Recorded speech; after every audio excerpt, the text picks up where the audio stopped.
ଯେଉଁମାନେ ମିଶନ ଶକ୍ତି ଅର୍ଥାତ୍ SHG group ମାନଙ୍କରେ ଅଛନ୍ତି ସେମାନଙ୍କ ପାଇଁ ଉପମୁଖ୍ୟମନ୍ତ୍ରୀ ପ୍ରଭାତୀ ପରିଡ଼ା ଜାରି କଲେ ଆଉ ଏକ ବଡ଼ ଘୋଷଣା। ଏବେ ଏମାନଙ୍କୁ ମିଳିବାକୁ ଯାଉଛି ନୂଆ ସୁବିଧାର ଲାଭ।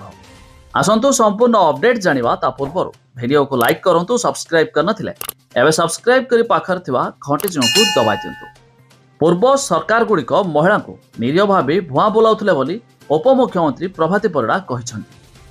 ତେବେ ମହିଳା ଓ ଶିଶୁ ବିକାଶ, ମିଶନ ଶକ୍ତି ଓ ପର୍ଯ୍ୟଟନ ବିଭାଗର ଖର୍ଚ୍ଚ ଦାବି ଆଲୋଚନା ପରେ ଗୃହରେ ଉତ୍ତର ରଖି ପ୍ରଭାତୀ କହିଛନ୍ତି, ସୁଭଦ୍ରା ଟଙ୍କା ପାଇବା ପରେ ମହିଳାମାନେ ସଚେତନ ହୋଇଛନ୍ତି। ତେବେ ଲକ୍ଷପତି ଦିଦି ସୃଷ୍ଟି କରିବାରେ ଦେଶରେ ଏବେ ଓଡ଼ିଶା ତୃତୀୟ ସ୍ଥାନରେ ରହିଛି। ତେବେ ଭାଜପା ସରକାର ଆସିବା ପୂର୍ବରୁ ରାଜ୍ୟରେ 2 ଲକ୍ଷ ଲକ୍ଷପତି ଦିଦି ଥିଲେ, ଏବେ 10 ଲକ୍ଷ ଲକ୍ଷପତି ଦିଦି ଅଛନ୍ତି। ତେବେ ମିଶନ ଶକ୍ତି ବିଭାଗକୁ ରାଜ୍ୟର ଭାଜପା ସରକାର ପୋଲିଓ ମୁକ୍ତ କରି ଦୌଡ଼ାଇବେ ବୋଲି ପ୍ରଭାତୀ କହିଛନ୍ତି।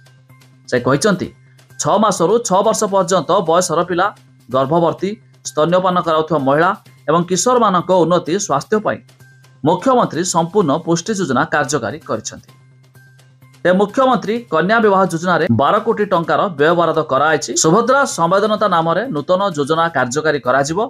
ତେବେ ଆଦିବାସୀ ପିଲାଙ୍କ ଶିକ୍ଷାଗତ ବିକାଶ, ସାଂସ୍କୃତିକ ସଂରକ୍ଷଣ, ସାମାଜିକ ଅନ୍ତର୍ଭୁକ୍ତି ଏବଂ ସାମାଜିକ ଅଭିବୃଦ୍ଧିକୁ ପ୍ରୋତ୍ସାହିତ କରିବା ଲାଗି 25 କୋଟି ଟଙ୍କାର ବ୍ୟବସ୍ଥା କରାଯାଇଛି। ଆଉ ତା ଛଡ଼ା ସୁଭଦ୍ରା ପ୍ଲସ୍ ନାମରେ ଏକ ଯୋଜନା ମଧ୍ୟ କାର୍ଯ୍ୟକାରୀ କରାଯାଉଛି।